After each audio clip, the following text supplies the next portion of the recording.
नमस्कार, मैं हूं सौरभ द्विवेदी। आप देख रहे हैं thelalantop.com। 25 अप्रैल 2018 नाबालिग के बलात्कार के जुर्म में आसाराम बापू को दोषी करार दे दिया गया है।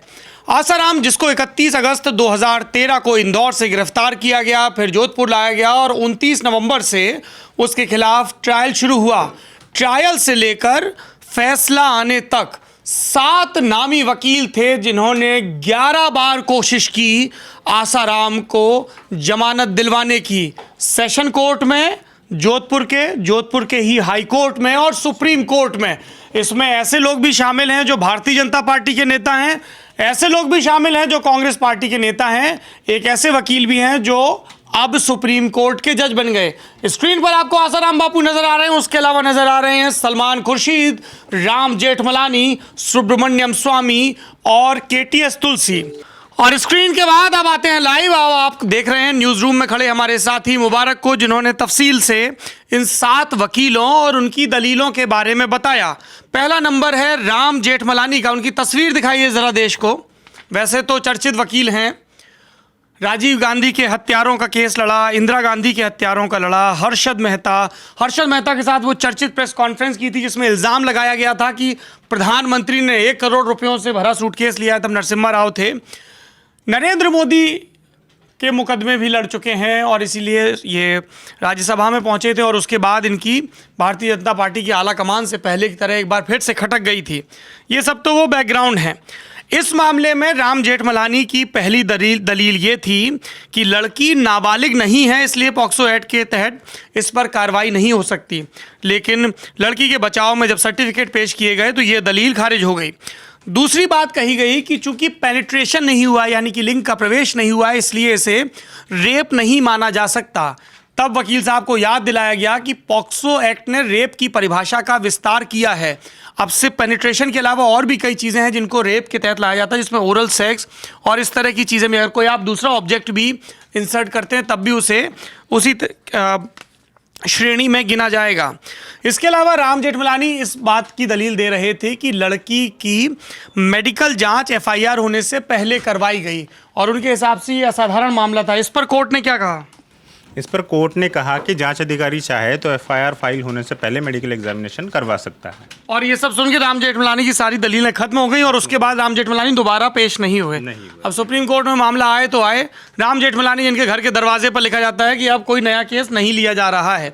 दूसरे वकील के पास चलते हैं। केटीएस तुलसी, वरिष्ठ वकील, ये भी राज्यसभा के सांसद, आसाराम केस में अपनी उपस्थिति दर्ज करवाई, कानून के विशेषज्ञ हैं और एडिशनल सॉलिसिटर जनरल भी रह चुके हैं।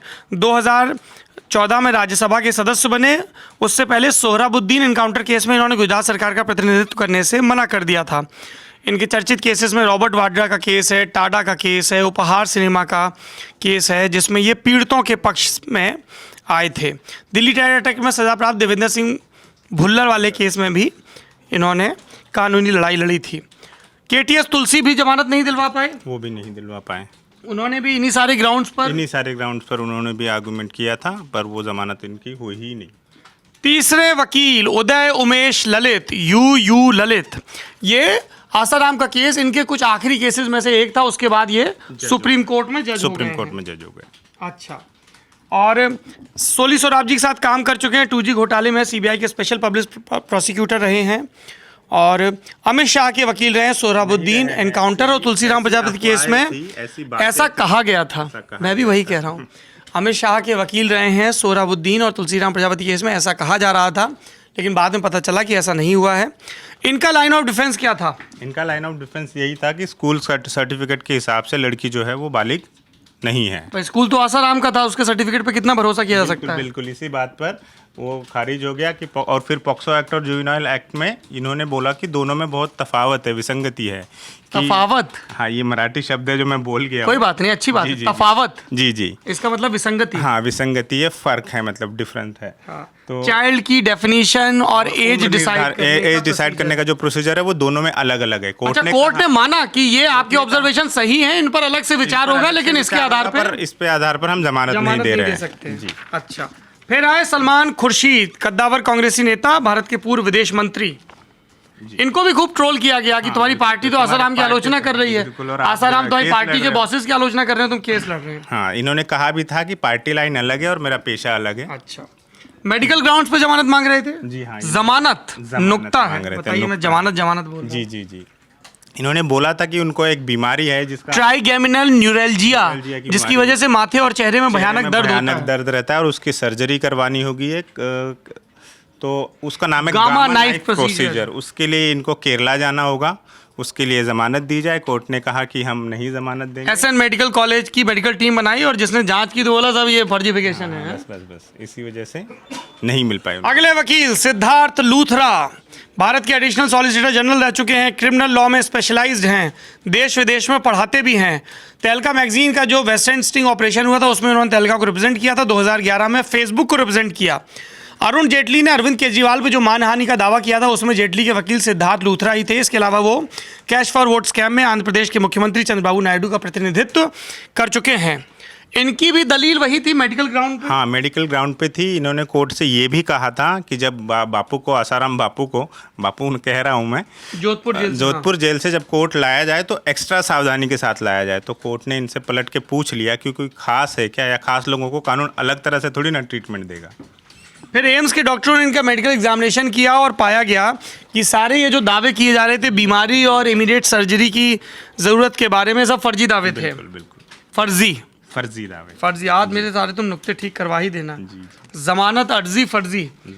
अगला नंबर है राजू रामचंद्रन का, एडिशनल सॉलिसिटर जनरल रह चुके हैं। 2002 के दंगे और अजमल कसाब केस में एमिकस क्यूरी यानी कि न्यायमित्र रह चुके हैं।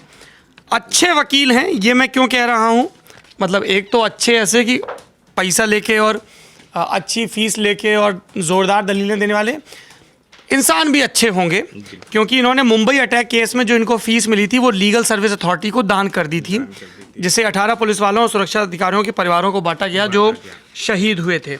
इस बात की सुप्रीम कोर्ट ने भी तारीफ की थी। High professional ethics. कावेरी जल विवाद केस में भी केरला राज्य को रिप्रेजेंट कर चुके हैं। अच्छा, आसाराम मामले में क्या दलील थी इनकी सुप्रीम कोर्ट में? वही तबीयत वाली ही दलील थी इनकी कि हाई कोर्ट के निर्देश पे जो मेडिकल बोर्ड बना है वो कह रहा है कि तबीयत बिगड़ ये कह रहे थे कम से कम 1-2 महीने की बेल तो दी ही जाए। इन्होंने थोड़ा टाइम फ्रेम भी रखा था, पर जो कि नहीं माना गया। इनकी भी बात सुप्रीम कोर्ट ने जमानत की अर्जी खारिज कर दी। सुब्रमण्यम स्वामी, अर्थशास्त्री, वकील, प्रोफेसर, राजनेता, राज्यसभा सांसद, चाय पार्टी करने वाले, प्लानिंग कमीशन के मेंबर, मंत्री, 2G स्कैम एक्सपोज करने वाले, खूब सारे बयान देने वाले सुब्रमण्यम स्वामी। सबसे पहले तो ये शायद मिले थे जाके।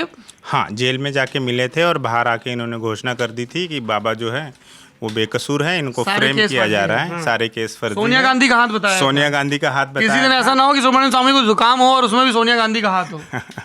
ये बता रहे थे कि बाबा जो है मिशनरीज की जो धर्म परिवर्तन करते हैं गुजरात में, उसके खिलाफ काम कर रहे हैं, इसलिए उनको साजिशन फंसाया जा रहा है। हाँ, वो जोधपुर में बच्ची को बुला के उसकी शर्ट उतार के धर्म परिवर्तन रोक रहे थे, धूर्त बाबा।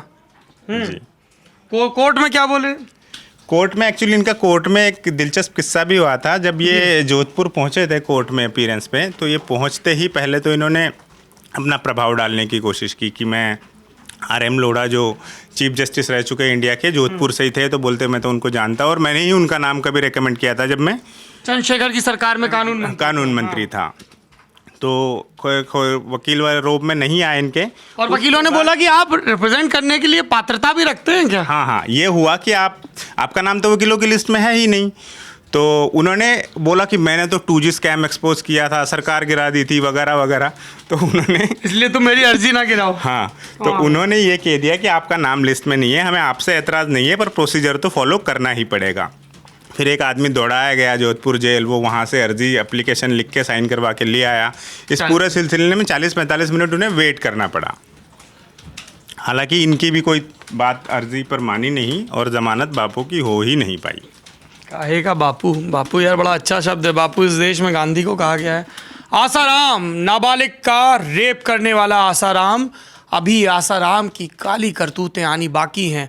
अभी बहुत सी अदालतों का फैसला आना बाकी है। सूरत की वो बहनें जिनका बाप बेटों ने रेप किया, वो बच्चे जिनकी लाशें साबरमती नदी के तलछटी पर पाई गई, जिनके अंग निकले हुए थे, अंतड़ियां निकली हुई थी। दलीलें दी जा रही थी कि सब कुत्ते खा गए। मुझे आज तक ऐसे कुत्ते नहीं मिले जो 2 लाशें पड़ी हों और एक लाश को तो इतना खा लें और दूसरी लाश को हाथ भी ना लगाएं, दांत भी ना लगाएं। आसाराम, जिसके खिलाफ गवाही देने वालों को जान से मार दिया जाता है, जिनके ऊपर तेजाब फेंका जाता है, छुरियों से हमला होता है, देसी कट्टों से हमला होता है। आसाराम, जिसके पास थैले और बोरे भरकर पैसे हैं पुलिस और मेडिकल टीम को खिलाने के लिए, जो ज़मीनों पर कब्जा करता है, कभी प्रलोभन से, कभी प्यार से और कभी दरेरा देकर। आसाराम की हज़ारों कहानियां हैं जो एक एक करके अब देश के सामने आ रही हैं। सिलसिला 2013 में शुरू हुआ, बल्कि उससे भी पहले 1997 में पहली बार। अब तक जारी है। फैसला अभी सिर्फ एक मामले में आया और भी कई मामलों में फैसला आना बाकी है। DLalantTop.com, चाहे आसाराम का मामला हो या किसी और का, यूं ही लगातार आपको पल पल के अपडेट देता रहेगा और उन मामलों से जुड़े सारे ब्यौरों को आप तक पहुंचाता रहेगा। अगर आपको दी ललन टॉप की ये वीडियो पेशकश पसंद आ रही है तो हमारे यूट्यूब चैनल दी ललन टॉप को सब्सक्राइब करिए और बेल आइकन भी जरूर प्रेस कर दीजिएगा, ताकि जब भी इस तरह की वीडियो अपलोड हो आपको फौरन से खबर हो जाए। जो साथी फेसबुक पे ये वीडियो देख रहे हैं वो भी इस वीडियो को शेयर कर सकते हैं अगर उन्हें ये जानकारी पसंद आई। कमेंट बॉक्स में अपनी राय से जरूर अवगत कराइए। एक तरफ हम मंगल पर पहुंचना चाहते हैं, एक तरफ हम छुटपन से बच्चों को साइंस पढ़ाते हैं, तर्क सिखाना चाहते हैं, दूसरी तरफ ऐसे ढोंगियों का समाज में लगातार विस्तार हो रहा है जो हमारे और आपके भय और जीवन की अनिश्चितताओं पर आरोहण करके अपना साम्राज्य बना रहे हैं, खुद को दैवीय शक्ति घोषित कर रहे हैं। और भगवान के लिए वो तर्क तो मत ही दीजिएगा कि मेरे बाबा निर्दोष हैं, बाकी सब बाबा फर्जी हैं, क्योंकि एक एक करके सारे बाबाओं की कलई खुल रही है। याद रखिए, यदि आप ईश्वर को मानते हैं तो ईश्वर ने कोई दलाल तय नहीं किया है आपके और उसके बीच की किसी भी किस्म के कारोबार के लिए। अगर आप ईश्वर को मानते हैं तो उसको अपने भीतर मानिए और अपने भीतर सद्गुण लाइए, अहंकार से बचिए। मैं बहुत जल्द आपको एक कविता भी सुनवाऊंगा जो गुरु के ऊपर है, विजय देव नारायण शाही ने लिखी है। आज के एक कविता रोज में आप देखते रहिए DLalantTop.com।